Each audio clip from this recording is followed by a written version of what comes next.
Pessoal, estamos com convidados muito especiais hoje. Inclusive, retiramos de trás da câmera a nossa estrategista de conteúdo, Vanessa, e estamos também com o Dr. Marcos aqui hoje conosco para nos brindar com um bate-papo muito especial. Então, eu gostaria que vocês se apresentassem, por favor, gente. Bom, eu sou a Vanessa, eu sou estrategista de conteúdo e de imagem, só que nem sempre foi assim, né? Eu passei por uma transição de carreira depois dos 30, né? Às vezes a gente tem esse dilema, fica um pouco perdido, mas eu sempre fui imersa nesse universo digital. Eu sou estilista de formação, tinha o meu ateliê por 10 anos, trabalhei com vestido de noiva e sempre trabalhei ali dentro das redes sociais para poder crescer a minha marca, né? Para ter esse diferencial, fui me aprofundando, me conectando cada vez mais com as mulheres, com esse universo de estratégia de imagem, como isso pode impactar na carreira profissional e aplicar isso para qualquer área também, agora trabalhando como estrategista de conteúdo e de imagem, como, né, a nossa imagem é importante, como as redes sociais têm um impacto muito grande para isso. Então, eu passei por essa transição, faz mais ou menos um ano que eu estou atuando somente nessa parte com as mídias sociais, com o marketing mesmo a fundo, e é muito difícil tá por trás, né? Eu que sempre fico ali, tá pela frente, né? Sempre fico ali por trás das câmeras, né? Direcionando tudo, hoje estando desse outro lado, eu sei o que você passa. Ela sempre fala, fica tranquila que vai dar tudo certo. Então, assim, fica a dica, vai dar tudo certo. Sim. E doutor Marcos? E quando, assim que eu me formei, eu fui trabalhar como clínico geral. Eu me formei em médico de família, especializei, obtive meu registro nessa área, fiz alguns plantões em pronto-socorros, em emergências, 10 a 15 anos. Mas, mas há mais ou menos uns 11 anos, eu acabei meio sem querer trabalhar no CAPS aqui de Londrina. Voltei a ter mais interesse mesmo pela psiquiatria, sabe? E aí acabei me apaixonando de vez pela área e me especializei nisso.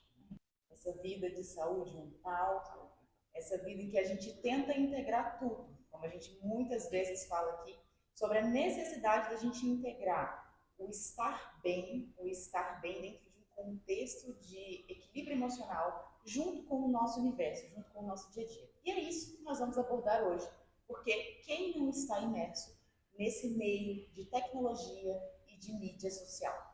Quem não está o tempo todo bombardeado com essas informações, com essas influências? E o quanto que isso impacta a nossa saúde mental? Esse é o nosso bate-papo de hoje. A gente quer estimular essa conversa, inclusive convidar vocês a compartilhar as experiências de vocês também, para a gente entender o quanto que esse nosso universo tecnológico nos influencia.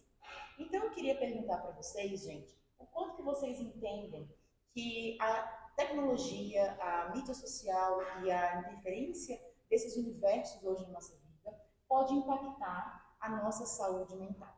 Começando aí com o doutor, pensando nessa tecnologia que hoje em dia está a todo momento nas nossas vidas. Bom, eu vejo que existem muitas nuances em relação a isso. Hoje se fala muito sobre o malefício que a tecnologia pode trazer para a nossa vida, mas por outro lado também existem muitas vantagens, né? Essa dicotomia entre o bem e o mal, nesse caso não cabe, né? Não existe. Por exemplo, se você for fazer uma pausa aqui para só entrar num detalhe, né? Em 2019, 2020 para cá, quando a pandemia veio, as pessoas naturalmente ficaram presas, literalmente presas dentro de casa. E o que a gente fazia dentro de casa? Poderíamos, sei lá, fazer alguma atividade física, é estranho, mas fazer um alongamento, conversar com a família, chamar amigos, conversar online com alguém, embora esteja usando a mídia digital como ferramenta para isso no momento, né? Mas as pessoas acabaram usando, e acho que com um certo excesso, até sobrepujando sua vida com muita tecnologia nessa época, né? É muito seriado, é muito filme, é TikTok, redes sociais. Aí as pessoas começaram, acho que, a ficar cada vez mais ocupadas, ocupando seu tempo, sua cabeça com isso, e começaram a deixar de lado outras áreas, outras partes da vida que são muito importantes. E a gente fazia diferente antigamente, porque não existia. Em 93, 94, começaram a aparecer os celulares da Motorola. Até que eu posso, desculpa, falar de uma marca. Mas hoje, 30 anos depois, na realidade, é bombástica, né? Tudo muito rápido. Então a tecnologia ela é boa porque ela traz muitas informações boas. Hoje você consegue fazer terapia, você consegue acompanhar orações, você pode ouvir músicas que te fazem bem, pode ter informações que são boas em várias áreas, dentro da sua casa, dentro do seu quarto. Por outro lado, você tem que tomar cuidado com o excesso do uso, excesso de informação, que pode deixar você, de certa forma, alienado em relação a muitas áreas da vida, e isso pode ter prejuízo. Pessoas socialmente, e todas as áreas, né? Profissional, social, pessoal, ou até em relação à saúde, tanto física quanto mental. Um outro detalhe que acho que vale a pena a gente discutir ou colocar nesse momento é, como você disse que a gente é bombardeado por informações. A gente tem que tomar muito cuidado com as fake news, né? A gente tem uma tendência, eu chamo isso, a psicologia chama isso de viés de contradição, e a gente tende a buscar e acreditar naquelas informações que a gente acredita, e aí a gente, de repente, se sente melhor com isso e tende a passar essa informação para frente. É como se fosse uma confirmação daquilo que a gente acredita. E se você não se policia e não procura as fontes dessas informações, você acaba muitas vezes se enganando ou mantendo uma ideia enganosa que a gente tem sobre a gente mesmo. Começa a espalhar e pulverizar ou divulgar informações que não são verdadeiras. Né? É mais ou menos isso. A gente pode ir muito longe nessa. E é interessante porque existe uma linha muito tênue entre ampliar informações e a busca de informações e apenas confirmar aquilo que a gente acha que sabe, né, as nossas grandes certezas. E o ser humano ele tem esse viés. É interessante falar dessa questão da análise psicológica desse nosso comportamento, porque o ser humano ele tem uma necessidade de se autovalidar. Então, o uso das mídias, como o senhor bem pontuou, é um uso que pode ser extremamente benéfico. A gente está falando de um mundo em que a gente pode ter informações em segundos, informações que estão muito mais acessíveis. No entanto, a gente precisa de um discernimento que muitas vezes essa evolução desse discernimento não acontece em concomitância com a oferta dessas informações. Isso é muito delicado. E assim, Vanessa, pensando nesse universo, a gente falou muito de informação, mas como o doutor pontuou, as conexões, as integrações sociais, pensando especificamente nas mídias sociais, o quanto que você enxerga a influência dessas mídias na nossa vida e na nossa saúde mental? Eu acredito que hoje em dia é 100%. Tudo que a gente precisa de informação está ali na palma da nossa mão. E como a gente precisa dosar essa interação entre o celular, puxando um gancho ali que o doutor falou sobre as fake news, sobre informações, como a necessidade das pessoas em viralizar, em querer se aparecer, como essas fake news ou até mesmo essa necessidade de aparição é prejudicial, que a pessoa entra nesse universo e ela acaba se perdendo dentro de si. Né? E isso pode acabar com a vida da pessoa, dependendo do viral, né, que acontecer, sim, ou realmente pode acontecer de ela mudar de vida, né, a pessoa mudar de vida por conta disso. Né? A gente tem vários exemplos de pessoas comuns que começaram a compartilhar a vida, que realmente estouraram ali, viralizaram por uma conta ou outra, mas também tem muitos casos de pessoas que se prejudicaram, né? Que agora a gente fala tanto em cancelamento, né? Grandes influencers até foram cancelados, porque ali através das telas e até mesmo das lives, que foi o que aconteceu muito durante a pandemia, a pessoa não consegue esconder quem ela é. Né? E a nossa nova TV é ali no celular, nos stories, acompanhando as pessoas. Então, muitas vezes elas não conseguem mais fingir quem elas são.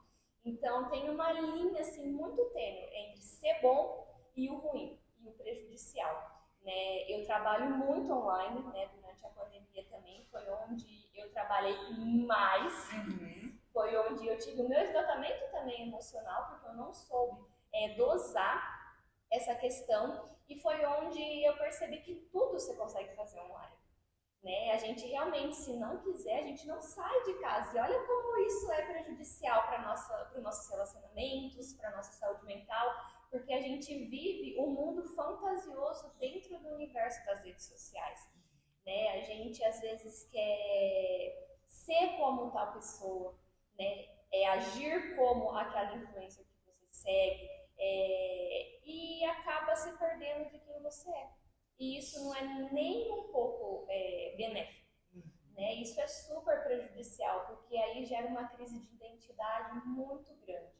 Né? E o princípio de tudo é você ter esse autoconhecimento, você ter a sua essência, você mostrar o mais profundo ser de quem você é. Né? Eu acredito muito trabalhando com essas redes sociais, né? Eu estou imersa ali, consumindo muito conteúdo, muita coisa, e tem que aprender a dosar isso, mas o que eu sempre falo também para os meus clientes, tudo, é você ter a sua essência. Né? Você não pegar uma foto, um vídeo, apenas reproduzir aquilo, mas você entender quem você é para você passar isso para a sua audiência de uma maneira autêntica. Né? Não querendo apenas ser mais um, ou a necessidade de viralizar, a necessidade de se aparecer, porque hoje em dia todo mundo acha que trabalhar com a internet vai trazer riqueza. Né? De um dia para a noite você vai ficar rico, trabalhar com a internet é lindo, maravilhoso, você vai ter uma qualidade de vida, e não é assim, né?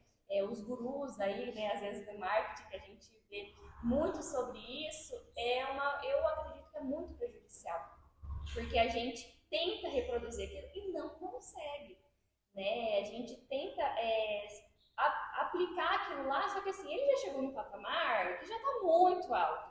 Para você chegar naquilo, hoje em dia tem outros tipos de estratégia, outro tipo de caminho, né? A gente cuida muito mais da nossa saúde mental, a gente preza muito mais para isso.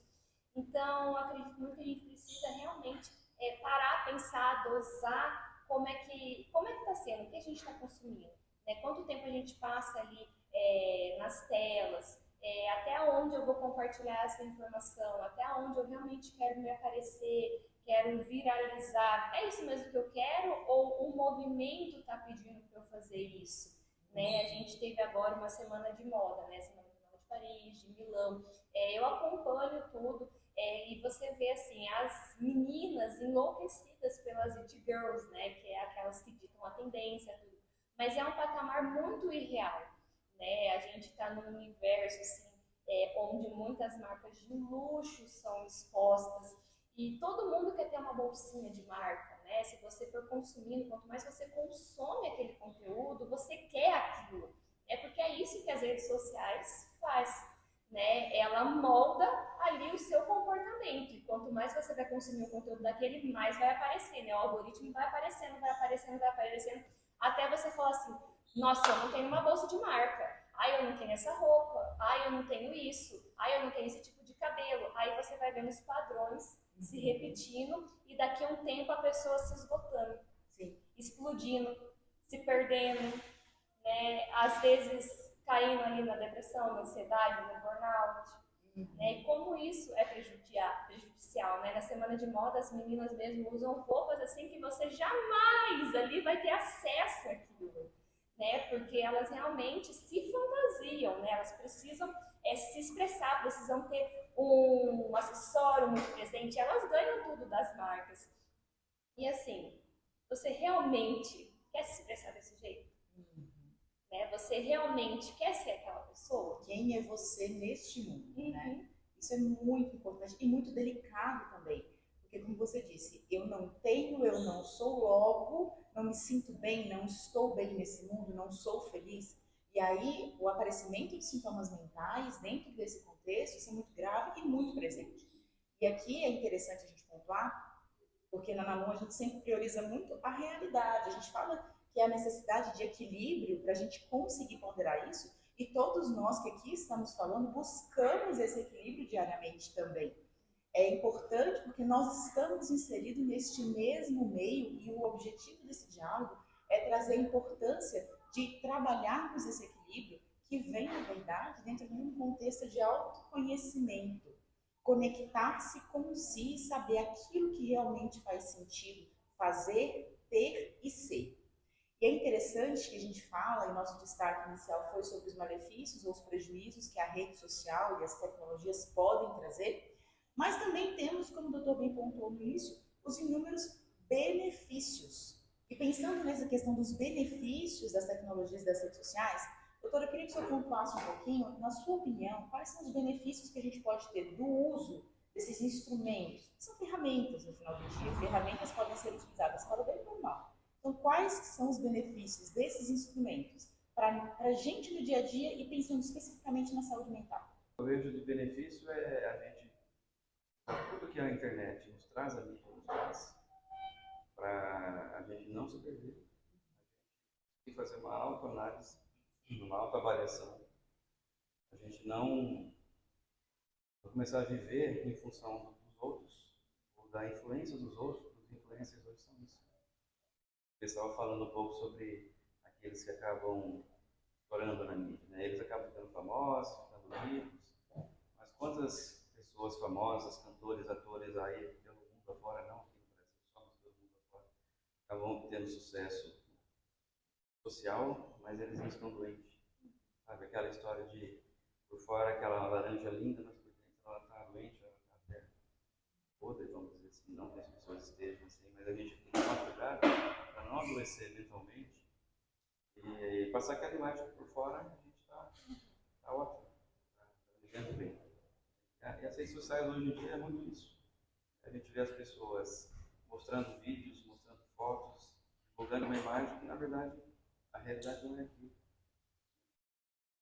Hoje a gente vê também uma coisa muito interessante que começou com a pandemia, que foi o aumento do contato, do convívio das pessoas com os profissionais de saúde, não só saúde mental, mas puxando pelo nosso lado, psicólogos, psiquiatras, às vezes alguns neurologistas que estão um pouco mais com essa área, fazendo atendimentos, fazendo avaliações, consultas online.